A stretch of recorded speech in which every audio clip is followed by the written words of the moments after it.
안녕하세요, 여러분. 네, 오늘의 유튜브 시수업 시작하도록 하겠습니다. 오늘은 시 두 편을 배울 텐데요. 오늘의 주제는 이겁니다. 내가 정말로 두려워하는 것은 시작하도록 하겠습니다. 여러분이 정말로 두려워하는 것은 무엇인가요? 여러 가지가 있을 수 있죠. 근데 여러분이 각자가 생각하는 그 두려움들을 더 파고들고, 또 파고들고, 더 파고들면 그 끝에는 아마 이게 있을 겁니다. 외로움. 많은 사람들이 공통적으로 두려워하는 것 중에 하나가 바로 죽음일 텐데, 죽음을 두려워하는 이유, 죽음을 두려워하는 그 원인도 따지고 따지고 따지고 들어가 보면 결국 그 끝에는 외로움이 있죠. 어, 다른 사람과, 내가 사랑하는 사람과 함께 있고 싶은데 떨어져 나가는 거죠. 나 혼자, 그리고 소멸하는 것. 그게 두려움, 공포의 근원이거든요. 그런데 이 외로움은 그래서 사람들이 너무나 너무나 두려워하는 것인데, 요게 사람 때문에 생기는 외로움이 있어요. 그리고 이 외로움이 커지고 커지고 커지다 보면, 결국 굉장히, 극단적인, 결정을 하게 되는 경우도 있는데, 지금 그 시를 한번 보도록 하겠습니다. 예, 오늘 여러분과 함께 같이 읽어볼 시는 남신의주, 유동, 박씨, 봉방이라는 시입니다. 일단 먼저 한번 읽어보도록 하겠습니다. 어느 사이에 나는 아내도 없고 또 아내와 같이 살던 집도 없어지고 그리고 살뜰한 부모며 동생들과도 멀리 떨어져서 그 어느 바람 새인 쓸쓸한 거리 끝에 헤매이었다. 바로 날도 저물어서 바람은 더욱 세게 불고 추위는 점점 더해 오는데 나는 어느 목순의 집 헌 사슬간 한 방에 들어서 주인을 붙이었다. 이리하여 나는 이 습내나는 춥고 누긋한 방에서 낮이나 밤이나 나는 나 혼자도 너무 많은 것 같이 생각하며 디롱배기에 북독불이라도 담겨오면 이것을 안고 손을 쬐며 제 위에 뜻없이 글자를 쓰기도 하며 또 문 밖에 나가지도 않고 자리에 누워서 머리에 손깍지 벼개를 하고 굴기도 하면서 나는 내 슬픔이며 어리석음이며를 소처럼 연하여 새김질하는 것이었다. 내 가슴이 꽉 메어올 적이며, 내 눈에 뜨거운 것이 핑 괴일 적이며, 또 내 스스로 화끈 낯이 붉도록 부끄러울 적이며, 나는 내 슬픔과 어리석음에 눌려 죽을 수밖에 없는 것을 느끼는 것이었다. 그러나 잠시 뒤에 나는 고개를 들어 허연 문창을 바라보든가 또 눈을 떠서 높은 천정을 쳐다보는 것인데, 이때 나는 내 뜻이며 힘으로 나를 이끌어 가는 것이 힘든 일인 것을 생각하고 이것들보다 더 크고 높은 것이 있어서 나를 마음대로 굴려가는 것을 생각하는 것인데 이렇게 하여 여러 날이 지나는 동안에 내 어지러운 마음에는 슬픔이며 한탄이며 가라앉을 것은 차츰 앙금이 되어 가라앉고 외로운 생각만이 드는 때쯤에서는 더러 나주손에 쌀랑쌀랑 쌀랑눈이 와서 문창을 치기도 하는 때도 있는데 나는 이런 저녁에는 화로를 더욱 다가끼며 무릎을 꿇어보며 어니 먼 산 뒷옆에 바우섭에 따로 외로이 서서 어두워 오는데 하이 아니 눈을 맞을 그 마른 잎새에는 쌀랑쌀랑 소리도 나며 눈을 맞을 그 드물다는 굳고 정한 갈매나무라는 나무를 생각하는 것이었다. 네, 이런 시입니다. 좀 길죠? 근데 여러분이 이 시를 처음부터 쭉 차근차근 읽어보면 이렇게 어려운 말이 있거나 어려운 논리가 있거나 뭐 이런 건 아니거든요. 그냥 차근차근 읽으면 내용이 다 쓱 들어올 텐데, 그래도 저랑 같이 한번 내용을 살펴보도록 하겠습니다. 먼저 보도록 하겠습니다. 첫 번째 우리가 읽어야 될 부분은 이거죠. 어느 사이에 나는 아내도 없고, 집도 없고, 부모도 없고, 동생도 없고, 내가 사랑하는 사람들이랑 다 헤어지고 떨어져서 지금 나 혼자 어느 낯선 곳에서 그냥 다 돌아다니고 있는 거예요. 근데 거기에다가 겨울이에요. 바람 엄청 불어요. 너무 추워요. 마음도 추운데 몸도 추워. 정말 외로울 수 있는 모든 조건을 다 때려박은 너무너무 외로운 그런 상황이라고 볼 수 있죠. 근데 또 해도 저물었어. 바람은 더 세게 불어. 추위는 더 추워져. 원래도 극한의 외로움이었는데 그 극한에다가 막 춥고 피곤하고 배고프고 신체적으로도 한계까지 도달했어요. 그래서 이 사람이 어떻게 했냐면 어느 목수네 집에 헌 삿을 깐이에요. 삿이라는 건 그 지푸라기 있죠. 그 지푸라기를 이렇게 엮어가지고 그물처럼 엮어서 그 돗자리 같은 걸로 만들어서 그걸 바닥에 깐 거거든요. 왜 여러분이 이제 공원에 가면 흙길 위에다가 지프로 이렇게 엮어가지고 길을 이렇게 만들어 놓은 걸 본 적이 있을 거예요. 그런 거라고 생각하시면 돼요. 그러니까 지프로 만든 돗자리 같은 거라고 생각하면 되는데 거기에 이제 깔고 깔려 있는 그 방에 한 방에 들어가서 쥔을 붙였다는 건 세를 들었다는 거니까 월세를 뭐 며칠 묵고 갈 수 있게 돈을 주고 그 방을 빌렸다는 거죠. 그래서 너무 외로운 상황에 너무 피곤하고 너무 춥고 너무 배고픈 상황에 겨우겨우 방을 하나 구해서 이제 협의를 해가지고 이게 공간을 마련을 한 거죠. 그러면 다행이잖아요. 일단 조금은 춥지도 않고 좀 내가 좀 편안하게 머물 수 있는 공간을 만든 거잖아요. 그래서 나는 이 습내가 나고 뭐 습기가 좀 있나 봐요. 누긋한 방에서 낮이나 밤이나 나는 나 혼자도 너무 많은 것 같이 생각해요. 근데 여기에서 이 사람이 좀 안타까운 건 뭐냐면 편안할 만한 곳인데 전혀 편하지가 않은 거죠. 나 혼자 있는데 나 혼자도 너무 많아. 그게 무슨 말이냐면 나 혼자 있는데 내 안에 내가 너무 많아. 그러니까 그 안에 나는 온갖 생각을 다 하는 거죠. 그때 내가 왜 그랬을까? 왜 그런 말을 했지? 왜 그런 행동을 했지? 그럴 한 말을 하면 안 됐는데. 이 바보, 이 멍청아.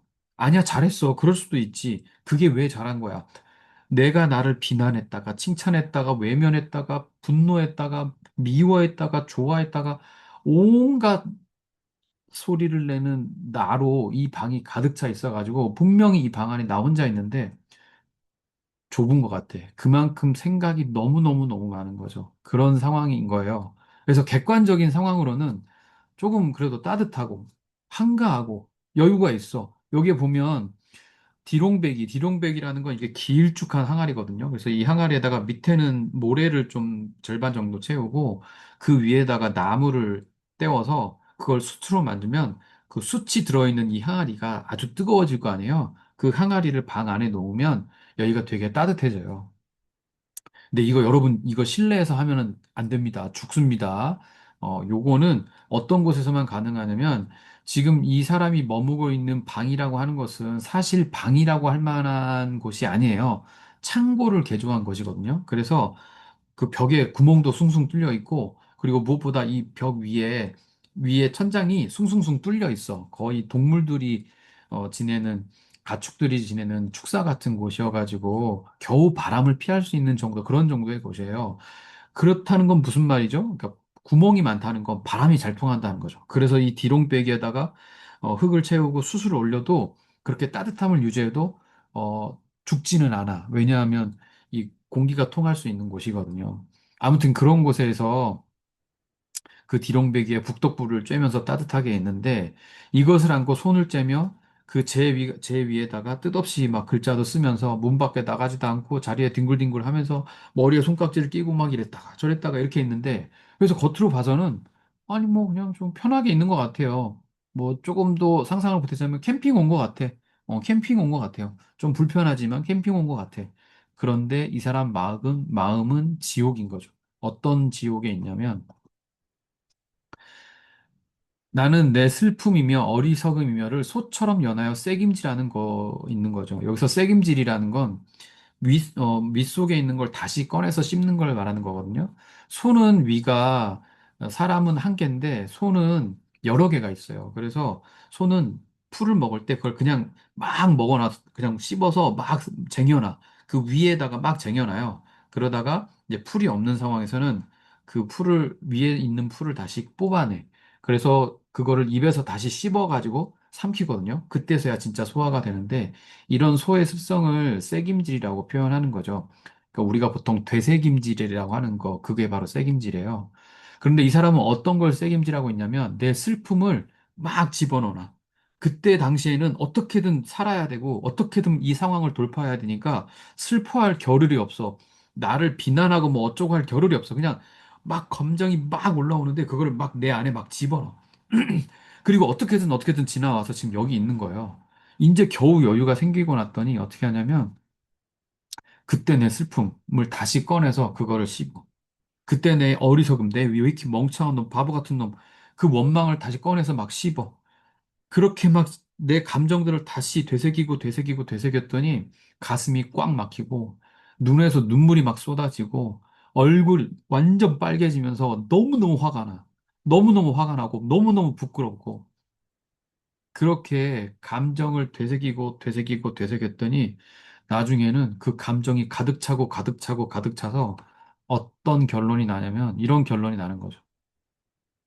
아, 나는 죽어야겠네. 나는 죽어야겠다. 난 죽는 거 외엔 방법이 없네. 지금 이 사람 자살을 결심한 거예요. 자살을 결심하게 된 겁니다. 어, 그런데 그 다음 얘기가 있습니다. 그렇게 자살을 결심했던 사람이 어, 이렇게 되는 거예요. 어떻게 되냐면 잠시 뒤에 난 고개를 들었어요. 고개를 들어서 그 창문 위에 있는 창문을 보고 또 눈을 떠서 높은 천정을 이렇게 바라보고 있었어요. 그러다가 이런 생각에 도달하게 된 거예요. 어떤 생각이냐면 나는 내 뜻과 힘으로 내 인생을 살아왔다고 생각했어요. 그러니까 내가 한 그 모든 선택들은 다 내가 한 거라고 생각을 했죠. 그랬는데 가만 생각해 보니까 아닌 거예요. 내가 내 힘으로 선택을 다 해왔다면 그 결과도 내가 바라는 대로 돼야 되잖아요. 근데 내가 바라는 결과가 안 나오잖아요. 그러니까 이거를 조금 더 깊이 생각해 보면 나는 내 뜻과 내 힘으로 내 인생의 선택들을 해왔다고 생각했는데 아니야. 내 인생의 결과들은 내가 나를 만들어 온 대로 만들어지는 것이 아니라 이것들보다 더 크고 더 높은 것이 있어서 나를 마음대로 굴려간 거야. 그러니까 내가 원하는 대로 되지 않아. 그거는 나보다 더 크고 힘 있는 것들이 내가 원하는 대로 내 결과를 만들지 못하게 나를 막 만들어낸 거야. 그렇다면 이거는 뭐죠? 내가 한 선택들의 그 모든 선택들의 책임은 오로지 100%내 책임은 아니야. 내 책임은 아니에요. 내 책임은 아니야. 당연히. 그렇죠. 내 책임이 아니지. 어, 일종의 남 탓일 수 있죠. 그런데 남 탓이 맞아요. 어, 그럴 수 있잖아요. 그렇게 되다가 보니까 그런 생각을 여러 날 막 하다 보니까 어떤 게 됐냐면 내 어지러운 마음에 슬픔이며 한탄이며 가라앉을 것은 차츰 앙금이 되어 가라앉고 외로운 생각만이 드는 때쯤 해서는 요 과정을 거칩니다. 요거 우리 배운 적 있죠? 우리 지난 시간에 윤동주 시를 배우면서 그 윤동주 시인이 이걸 가지고 뭐라 그랬죠? 맞아요. 침전입니다. 침전. 내 안을 어지럽게 마구마구 휘저어가지고 막 복잡하고 뭐가 뭔지 알 수가 없는 그 혼돈의 시간. 그 혼돈의 시간 지나고 그 더러운 것들이 싹 가라앉는 앙금이 되어 다 가라앉는 거죠. 슬픔도 가라앉고 한탄도 가라앉고 그리고 내 안이 맑아졌어요. 그 맑아진 상황에서 이 사람이 자기를 돌아봤더니 이 사람 마음속을 가득 채우고 있는 투명하게 맑은 그거는 뭐예요? 외로움이에요. 그러니까 이 사람이 그때 깨달은 거죠. 아, 내 안을 가득 채운 것은 외로움이구나. 다른 감정들, 무거운 감정들, 그런 것들 다 가라앉고 나한테 마지막에 남은 감정은 외로움이구나. 그러니까 내가 정말 간절히 원하는 것은 누군가와 함께 하고 있는 것. 내가 사랑하는 사람들과 함께 하고 있는 것. 내가 바라는 것. 정말 정말 바라는 건 그거구나라는 거를 이 사람은 투명하게 깨닫게 된 거죠. 그렇게 외롭다고 생각을 하고 있을 때 아주 맑게 투명하게 어, 근데 그때 또 한 번 이 사람의 생각이 전환이 됩니다. 어떤 거냐면 더러 나주소네, 나주소이라는 건 이제 저물력을 얘기하는 거거든요. 이제 해가 질 때 노을이 지는 그 나주소에 쌀랑쌀랑 쌀랑눈이 왔어요. 쌀랑눈은 뭐냐면 한방눈은 우리가 눈을 딱 뭉치면 오도독 하면서 이렇게 탁 붙잖아요. 그건 한방눈이고 쌀랑눈은 뭐냐면 아주 동그란 여러분이 알고 있는 그 구슬 아이스크림처럼 눈이 내릴 때가 있거든요. 그 구슬 아이스크림처럼 생긴 눈을 쌀랑눈이라고 해요. 그래서 이 눈이 내리면 막 이렇게 창문을 두드리면서 타닥타닥타닥 이렇게 소리가 나거든요. 그 싸랑눈이 와서 문창을 치기도 할 때가 있는데, 날은 이런 저녁에는 화로를 더욱 다가끼며, 추우니까 그 화로를 더 다가끼며, 무릎을 그 앞에 꿇어보면서 내가 나를 따뜻하게 돌보는 거죠. 이제는 내가 치유가 됐어요. 그 모든 일들의 책임이 다 나 때문은 아니야. 세상 때문이야. 남 때문이야. 나를 이렇게 만든 누군가 분명히 있잖아요, 분명히. 걔네들 때문이야. 내 책임도 있지만 오로지 내 책임만은 아니야. 이렇게 나를 따뜻하게 돌보고 있는데 그런 와중에 하나의 생각이 떠올랐어요. 어떤 이미지가 떠올랐어요. 뭐냐면 먼 산 뒷옆에 바위 덤불이 있는 그곳 근처에 외롭게 서 있어. 외롭게 서 있는데 어두워오고 하얗게 눈을 맞고 그 마른 잎새에는 살랑살랑 소리도 나요. 당연히 이제 쌀랑눈이 내리니까. 근데 그 나무는 그 드물게 아주 굳세고 아주 정해, 맑아요. 아주 굳세고 맑아.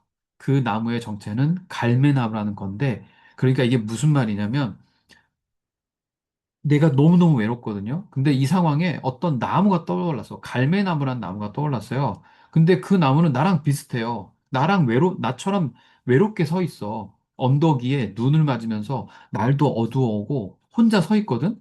근데 나랑 비슷한 상황인데 나랑 너무 달라.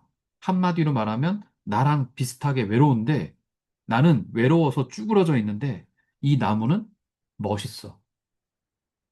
외로운데 멋있어. 나처럼 쭈구리같이 있지 않아. 저 나무는 너무 멋있어.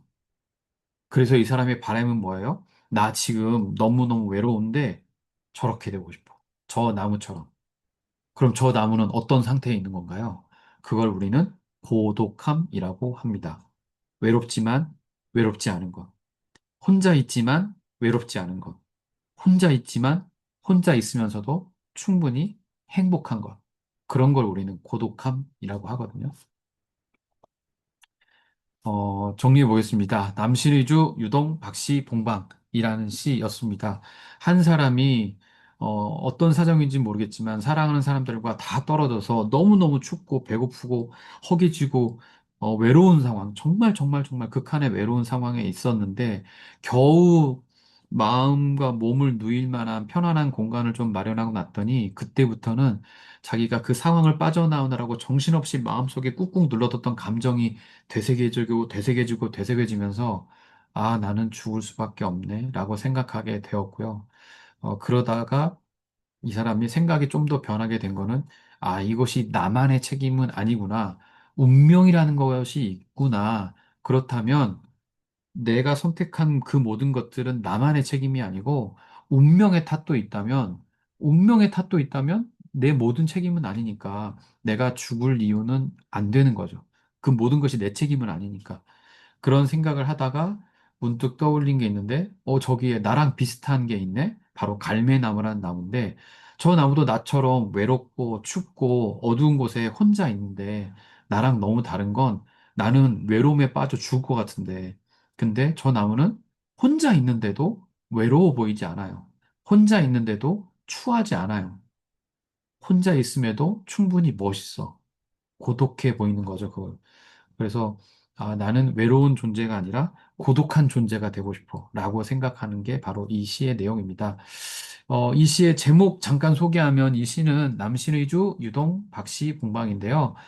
남신의주, 그러니까 지금 북한 지역이죠. 북한에 있는 신의주라는 곳이 있는데 그 신의주에서도 남쪽에서 있었던 일인가 봐요. 유동, 있을 유자에 동네 동자에서 어떤 동네가 있는데 박씨, 박씨성을 가진 봉방이라는 곳은 아까 말씀드렸던 창고를 대충 개조해가지고 만든 헛강 같은 방이거든요. 그래서 거의 방이 아닌데 방처럼 쓰는 곳을 말하는데 이 주인공이 겨우겨우 묵었던 그 허름한 방, 그 방이 봉방이죠. 그래서 신의주 남쪽에 있는 동네에서 박신의 집에 있는 봉방에서 쓴 시라는 뜻이었습니다.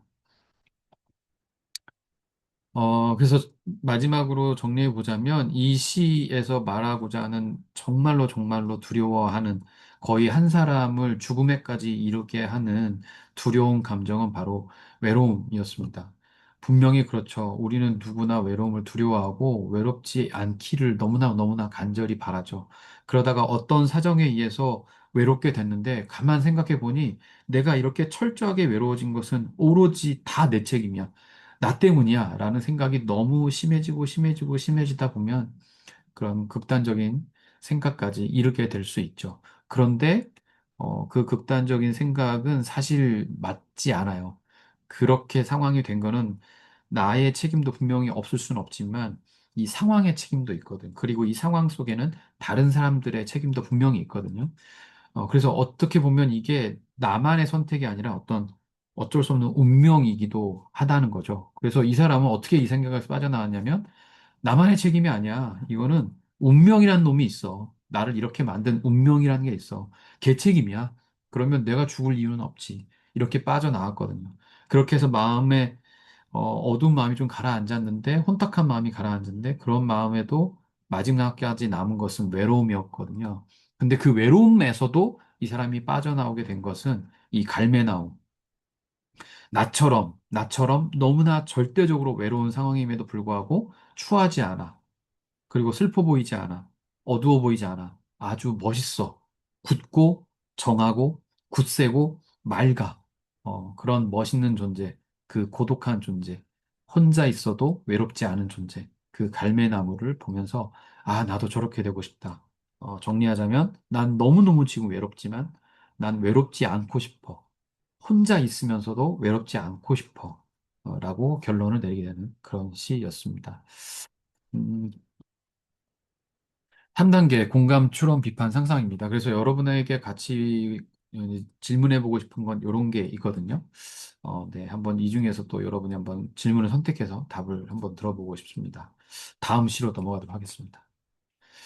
어, 같은 맥락의 질문인데 또 좀 다른 대답이 있을 수 있어요. 내가 정말로 두려워하는 것은 우린 모든 다 외로움을 두려워하거든요. 근데 그게 사람 때문에 오는 외로움도 있는데 어떤 구조 때문에 오는 외로움도 있어요. 이게 뭔 소리야? 네, 좀 이해가 안 되죠? 다음 시를 보면 좀 이해가 될 겁니다. 같이 한번 보겠습니다.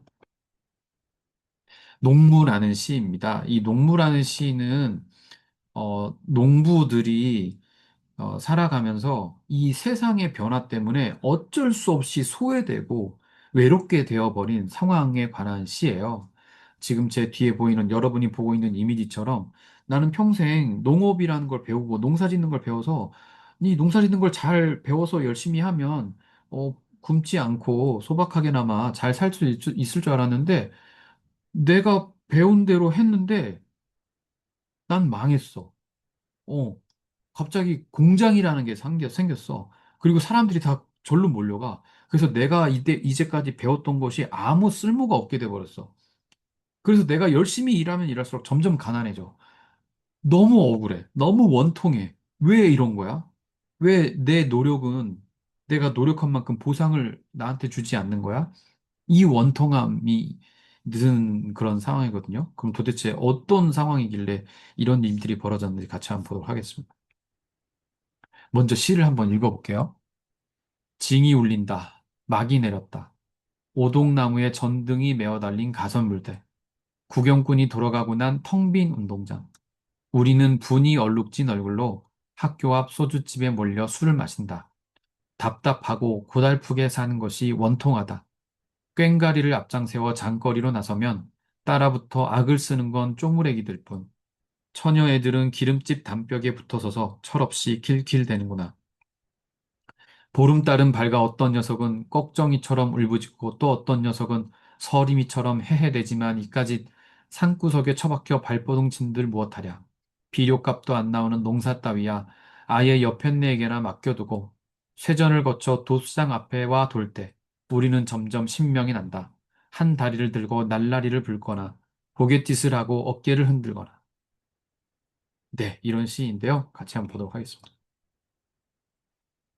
이 시의 내용을 단적으로 여러분에게 딱 전달하면 지금 여러분이 겪는 또 저를 포함해서 우리가 겪고 있는 상황과 다르지 않습니다. 그러니까 요리하는 로봇이 나보다 더 요리를 잘한다고 생각해 보세요.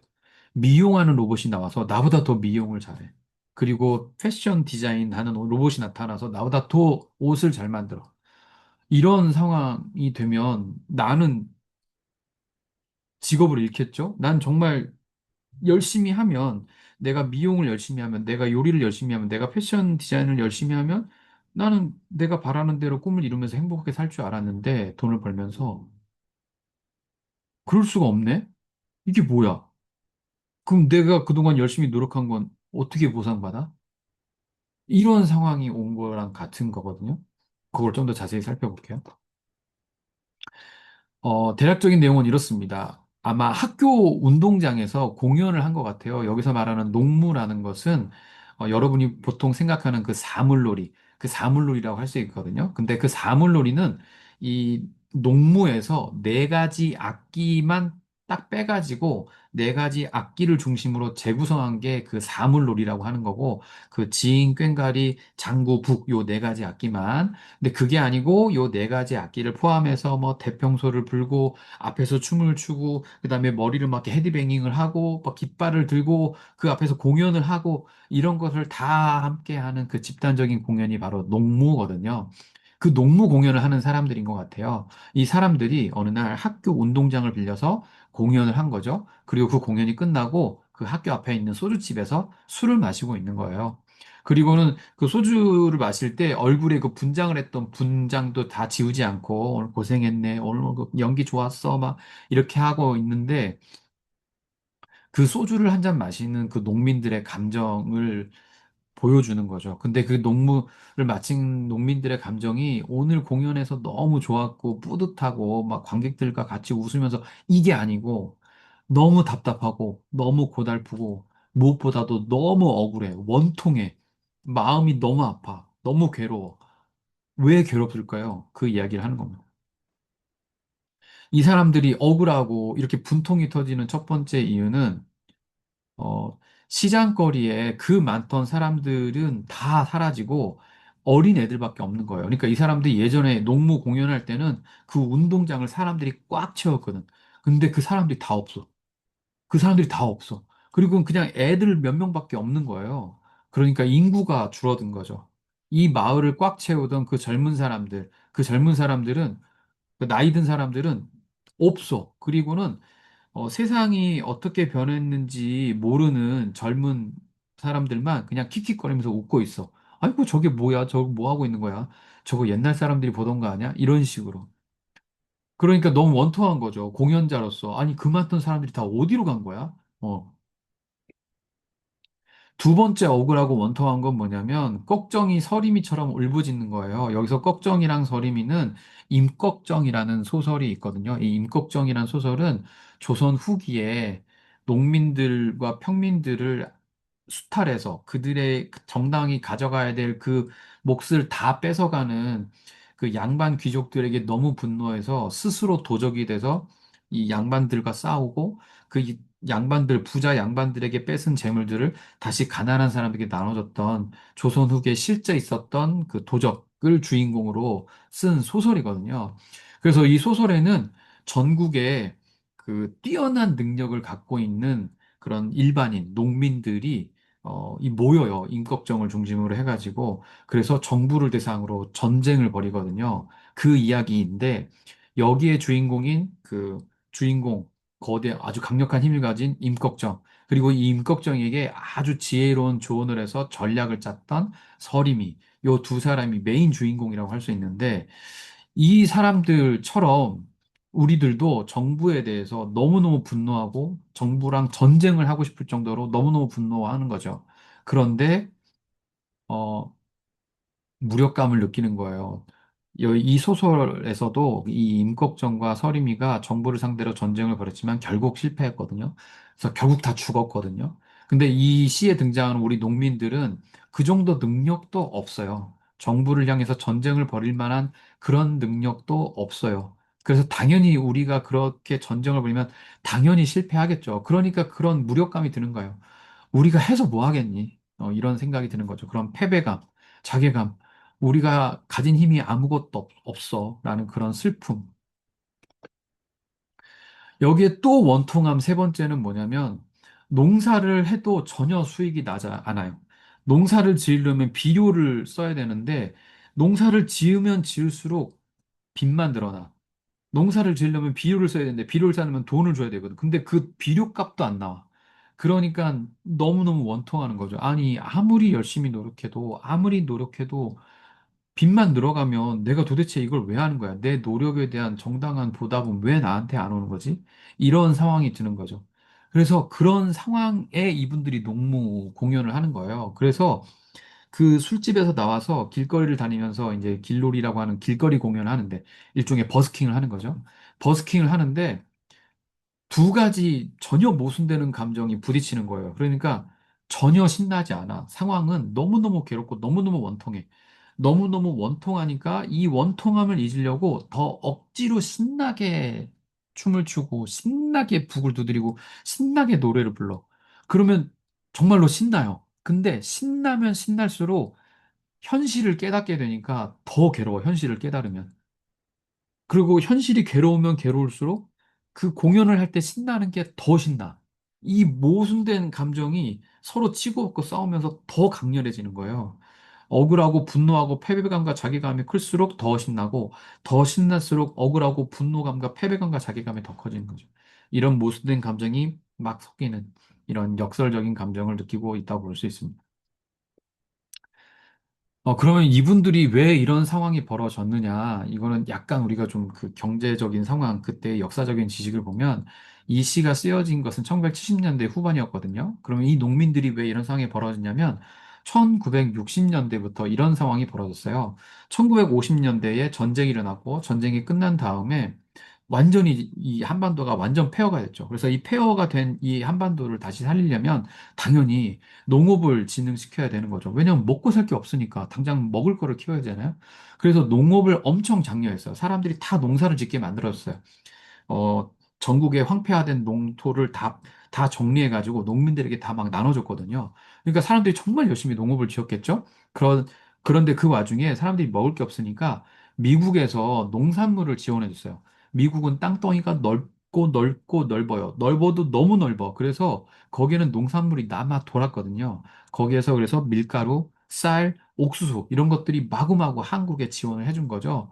그랬더니 다행히 그걸로 먹고 살면서 물가가 아주 낮은 상태에서 열심히 농업을 배워서 농사를 지을 수 있었던 거죠. 그런데 이 농업이 한참 이제 생산량이 올라오고 있는 와중에 정부의 어, 리더들이 이런 생각을 한 거죠. 농업만으로 우리가 먹고 살 수 있을까? 아니야. 공업을 키워야 돼. 그런 결론이 내리자 이 국가에서 주도록 공장을 짓기를 시작합니다. 그리고 이 공장을 지으려면 처음에는 우리나라에 돈이 없으니까 노동집약적인 공장을 짓기 시작합니다. 노동집약적이란 말은 많은 사람들이 여기에 와서 일을 해야 된다는 거예요. 그러면 공장은 지었어. 지었는데 이 공장을 돌릴 사람들은 어디 구하죠? 도시에는 사람이 없는데 사람들은 지금 현재 다 어디 살아요? 농촌에 살아요. 그럼 어떻게 해야 되죠? 농촌에 사는 사람들이 도시로 이주하게 만들어야 돼요. 그러려면 어떻게 해야 돼요? 농민들이 살게 어렵게 만들어야 돼요. 그리고 도시에서 살면 돈을 많이 벌 수 있게 만들어야 돼요. 이것을 국가에서 주도적으로 실천을 하게 돼요. 그러다 보니까 농민 경제는 자연스럽게 파탄이 나요. 농민들의 생계는 자연스럽게 어려워지게 돼요. 그러다 보니 당연히 사람들은 농촌을 떠나서 도시로 오게 되고, 그러다 보니 자연스럽게 농민 공동체는 다 박살이 나는 거죠. 아무리 열심히 일해봐야 빚만 지게 돼. 그럼 누가 그렇게 되겠어요? 당연히 다 공장을 찾아서 도시로 오게 되는 거지. 그렇게 농민들이 농촌을 떠나 도시로 이주하게 됐고요. 도시로 와서 배운 게 없잖아요. 기술이 없잖아요. 그러니까 이들이 하는 일은 자연스럽게 건설, 공장을 계속 지어야 되잖아요. 짓고 나면 사람들이 모이잖아요. 그럼 이 사람들이 살 집이 있어야 되잖아요. 그럼 또 집을 지어야 돼. 그럼 또 집을 짓는 건설 노동자가 필요해. 공장 노동자가 필요해. 일용직 노동자가 필요해. 이런 별다른 기술이 없어도 하루에 막 데리고 와서 막 쓸 수 있는 그런 사람들. 그러다 보니까 이제 이런 일이 벌어지는 건데, 우리가 사는 세상이 바로 이 거대한 변화가 또 다시 새로 찾아온 거죠. 지금은 인공지능 시대, 로봇의 시대가 도래하고 있습니다. 앞으로 어떤 일이 벌어질지 짐작이 되는 상황이 있는 거죠. 세상이 급변하면서 지금 우리는 열심히 하고 있는데, 이게 내가 노력한 만큼, 그 정도의 보상이 올까? 확신하기 어려운 시대가 지금 오고 있는 거죠. 세상이 너무 급변해서. 그러면 정말 그런 상황이 올 수도 있어요. 내가 그동안 그렇게 열심히 노력했는데, 선생님이, 부모님이 이 사회가 너 자격증 따면 너 열심히 노력해서 실력을 키우면 너 나중에 보상받을 거야 라고 해서 나 정말 열심히 노력해서 여기까지 왔는데 이거 뭐야? 로봇이 다 하네? 어떡하지? 나의 노력은 누가 보상해 줄 거야? 이런 상황이 올 수도 있는 그런 상황이 된 거죠. 이 시에 등장하는 농민분들이 정확히 그런 상황이라고 볼 수 있거든요. 그분들은 이제는 농업이었고 우리에게는 요리의 기술이고 미용의 기술이고 패션의 기술인 것이 그것만 다를 뿐 상황은 같은 거라고 볼 수 있는 거죠. 그래서 여러분이 같이 고민해 봤으면 하는 것은 이겁니다. 요 다섯 가지, 두 가지 질문이 추가되는데요. 위에 1번, 2번, 3번은, 첫 번째 우리가 배웠던 남신의주, 유동, 박씨봉방, 고곡과 관련된 것이고요. 밑에 있는 두 개는 두 번째 배웠던 시, 농무라는 시에 대해 해당되는 질문입니다. 여러분은 이 중에서 두 개를 골라서 답을 댓글로 남겨주었으면 좋겠습니다.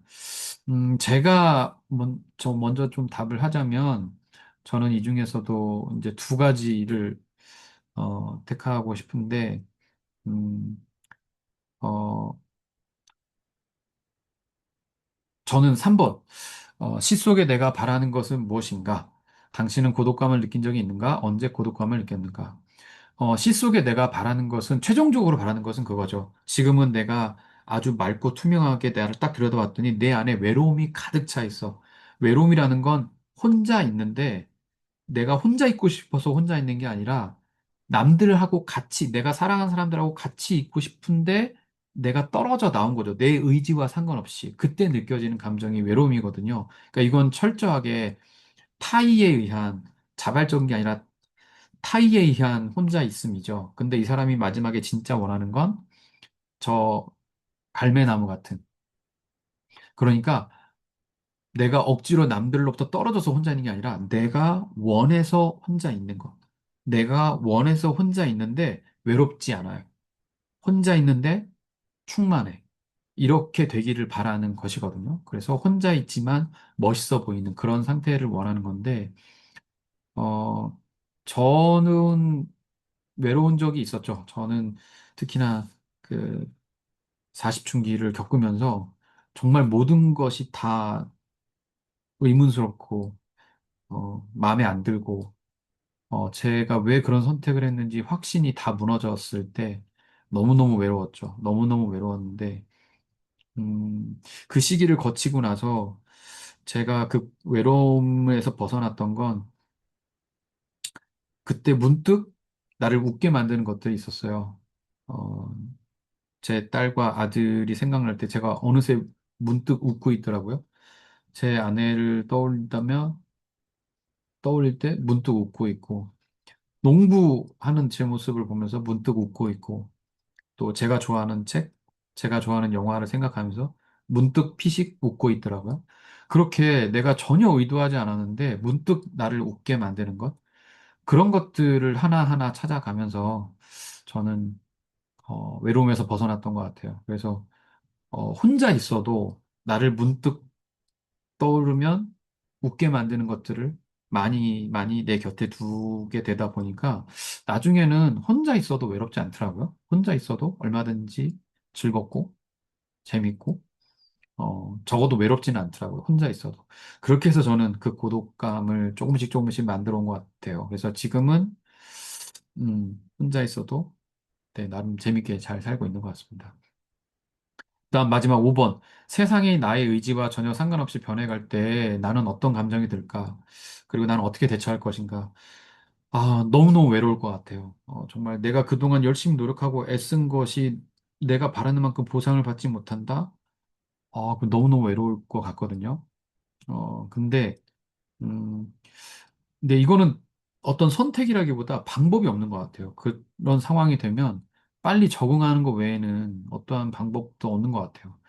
저는 지금의 인공지능 시대를 우리가 어쩔 수가 없잖아요. 그야말로 시대잖아요. 우리가 어떻게 그 시대의 변화를 거부한다고 거부할 수가 없잖아요. 그렇다면 최대한 빨리 그 시대에 적응해서 이 인공지능을 내가 최대한 활용해야 되지 않을까, 라고 생각을 합니다. 제가 오늘 여러분하고 만나는 유튜브 시 영상도 인공지능의 도움을 굉장히 많이 받았거든요. 근데 도움을 받으면서도 내가 놓치지 말아야 될 나만의 것은 또 분명히 가져가야 되죠. 그래서 이 인공지능이라는 대단히 특별한, 대단히 뛰어난 도구를 내가 어떻게 사용하면 내 업무에, 내가 이루고 싶은 꿈에 잘 활용할 수 있을까를 최대한 빨리 잘 적용해서 훈련해서, 어, 어, 네, 해 나가야 되지 않을까 그런 생각이 듭니다. 제가 최근에 인공지능에 관련된 영상을 보면서 제일 인상 깊었던 건 그거예요. 인공지능도 도구다. 그 도구를 나도 쓰고 너도 쓰는 상황이라면 결국은 똑같다. 그럼 이 상황에서 차이를 만드는 건 뭐냐면 인공지능을 써서 내가 한 시간이라는 시간을 벌었어. 그러면 저 사람도 나의 경쟁자도 인공지능을 써서 한 시간이라는 시간을 벌었을 거야. 그럼 그 한 시간이라는 시간을 벌었을 때 저 사람은 놀고 나는 그 한 시간 동안 새로운 아이디어를 뽑아내고 새로운 이야기를 뽑아내고 그리고 새로운 방법을 고안해 냈다면 그 한 시간 동안 내가 노력한 것이 또 하나의 차이를 만들어낼 거고, 결국엔 그게 나의 강점이 될 거다라는 이야기였거든요. 가만 생각해 보니까 전 그 말이 맞는 것 같아요. 그래서, 일단은 인공지능을 활용하는 방법을 최대한 열심히 배우고, 그걸 내 업무에 내가 하려는 일에 최대한 활용할 수 있는 방법을 열심히 배우고, 그렇게 배우다 보면 이 배움이 퍼져서 언젠가 평준화가 이루어지겠죠. 그러면 그땐 또 차이를 뭐가 만드냐면 똑같이 확보된 한 시간 안에 각자 어떤 노력을, 어떤 아이디어를, 어떤 이야기를 만들어내느냐가 또 다른 능력의 차이를 만들어내지 않을까. 그렇게 생각을 합니다. 여러분은 어떻게 생각하시나요? 네, 이건 제 얘기였고요. 여러분의 이야기를 듣고 싶습니다. 네, 댓글로 꼭 남겨주시고요. 너무너무 궁금하네요. 네, 오늘 제 이야기는 여기까지였습니다. 네, 긴 이야기 들어서 너무 고맙습니다. 네, 다음 시간에 뵙겠습니다.